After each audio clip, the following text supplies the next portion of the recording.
Halo semuanya, selamat datang lagi di sesi bedal materi kita.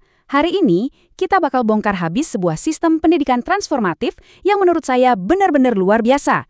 Namanya metodologi pandu guru. Menariknya, sistem ini dirancang gak cuma sekedar buat transfer ilmu, tapi benar-benar untuk membangun arsitektur agensi manusia yang sesungguhnya.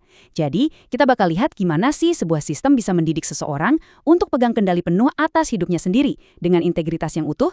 Seru banget kan? Coba perhatikan pernyataan ini. Tujuannya bukan untuk menghasilkan anak pintar, tapi untuk membentuk manusia yang dapat dipercaya. Ini tuh semacam provokasi yang tajam banget. Karena kalau kita pikir-pikir, pendidikan standar yang ada saat ini kan seringnya secara sempurna mendesain kepatuhan, ya nggak? Nah, metodologi pandu guru ini beda. Sistem ini secara sengaja mendesain manusia-manusia yang tangguh, bertanggung jawab, dan benar-benar bisa dipercaya buat pegang kekuasaan, pengetahuan, dan juga kebebasan. Oke, biar gampang, ini peta jalan kita hari ini. Mulai dari tujuan pendidikan sejati, kerangka logis pedagogis, pemetaan sistem pembelajaran, titik ungkit fasilitator, dan terakhir, 3 langkah pembelajaran. Langsung aja yuk kita mulai. Bagian 1, tujuan pendidikan sejati. Di sini kita bakal melampaui sekadar metode hafalan biasa. Model pendidikan yang paling sering kita alami itu biasanya banking model. Ibaratnya kayak nabung informasi ke dalam kepala anak-anak, cuma komunikasi satu arah aja buat nyetak anak yang patuh. Tapi, metodologi ini mengakar pada pendekatan Paulo Freire, yaitu problem posing model atau pedagogi pengajuan masalah.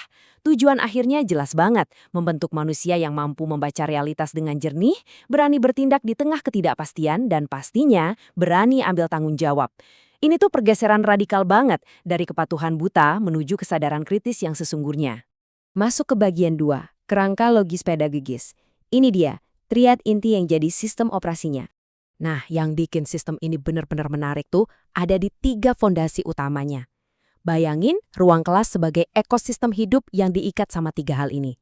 Pertama, batasan.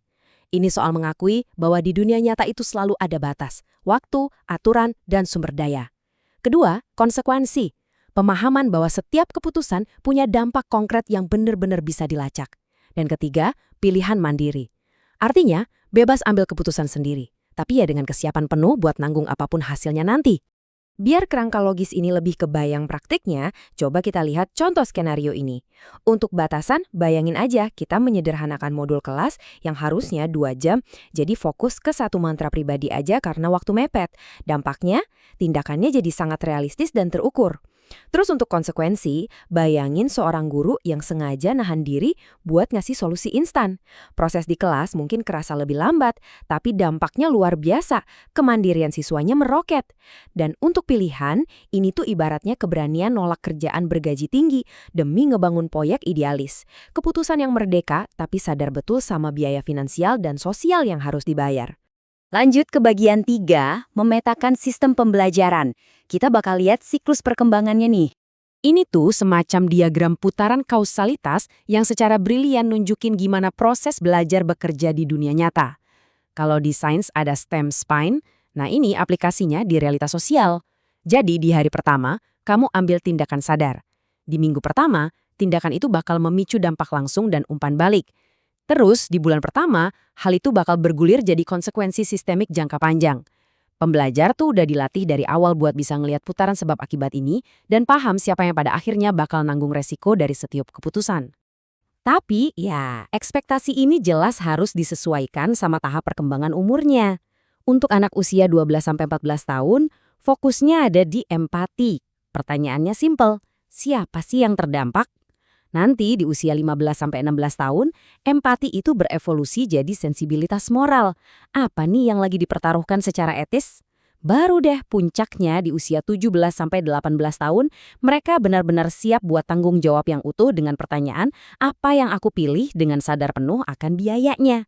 Jadi pendidik nggak boleh maksa nuntut tanggung jawab penuh sebelum fondasi empati sama sensibilitasnya ini matang. Sekarang bagian 4, titik ungkit fasilitator. Ini tentang gimana memposisikan peran pendidik untuk mengubah dinamika kelas. Coba deh renungkan pertanyaan provokatif yang satu ini. Gimana caranya agar kita berhenti menyelamatkan siswa dari proses belajar mereka sendiri? Naluri kita sebagai fasilitator atau guru kan biasanya gatal banget pengen langsung nolong kalau lihat siswa bingung.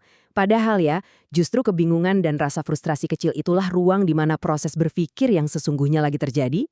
Disinilah sistem ini punya satu taktik jitu, semacam titik ungkit buat fasilitator. Namanya protokol tahan, tanya, tunggu. Pertama, tahan. Kalau kamu udah mau ngejawab, ambil napas sadar 3 detik. Tahan dorongan itu. Kedua, tanya. Kasih pertanyaan penuntun yang ngebongkar asumsi mereka, bukan malah nyuapin jawaban. Dan ketiga, tunggu. Kasih jeda keheningan sekitar 20-30 detik. Iya, rasanya pasti canggung banget tuh diam-diaman. Tapi percaya deh, justru di detik-detik itulah pemahaman mereka benar-benar lagi dimasak dari dalam. Dengan nahan diri kayak tadi, fasilitator sebenarnya lagi ngejalanin peran yang sejati. Mereka itu tension keeper, yang ngebiarin ketidakpastian ada tanpa buru-buru nutup ruang diskusinya. Mereka itu pelindung martabat yang menghargai setiap siswa sebagai subjek yang berpikir. Mereka juga penegak batas yang menjaga aturan main tetap objektif. Dan yang paling asyik, mereka adalah rekan penyelidik yang bareng-bareng nyari tahu bareng siswanya. Di sistem ini, fasilitator dilarang keras cuma jadi sekedar motivator musiman, hakim moral, atau apalagi cuma jadi mesin penjawab. Nah, poin krusialnya ada di kalimat pengunci ini, dengerin ya. Saya lebih menjaga arah daripada mengejar persetujuan. Ini tuh kompas batin yang absolut banget buat seorang pendidik.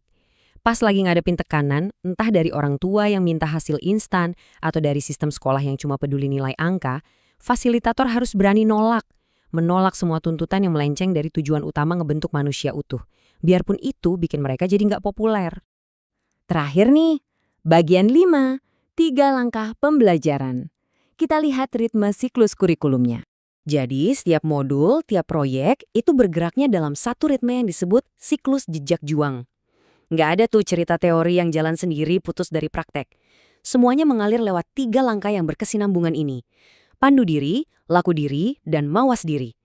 Ini semua dirancang spesifik buat ngebangun agensi yang nyata. Kita bedah satu-satu ya. Langkah pertama, pandu diri, alias menamai realitas. Sebelum ngelakuin apa-apa, pembelajar wajib memetakan batasan struktural secara presisi.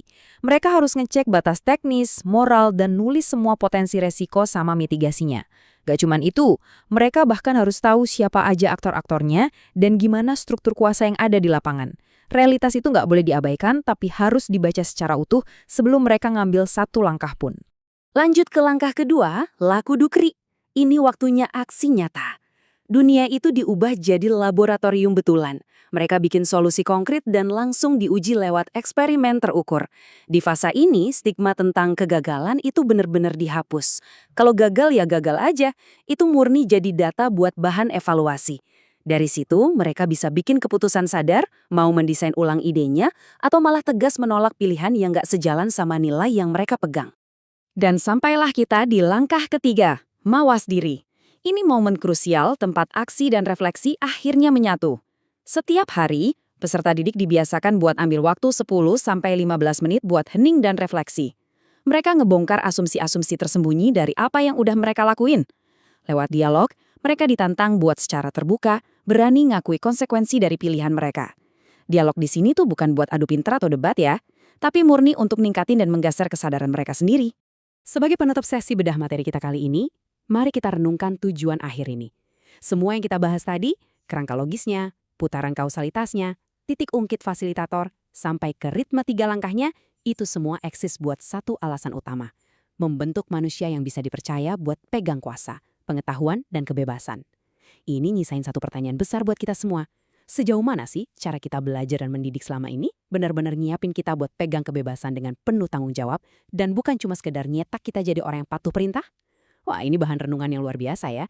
Terima kasih banyak udah nemenin saya bongkar materi sekeren ini. Sampai jumpa di sesi berikutnya.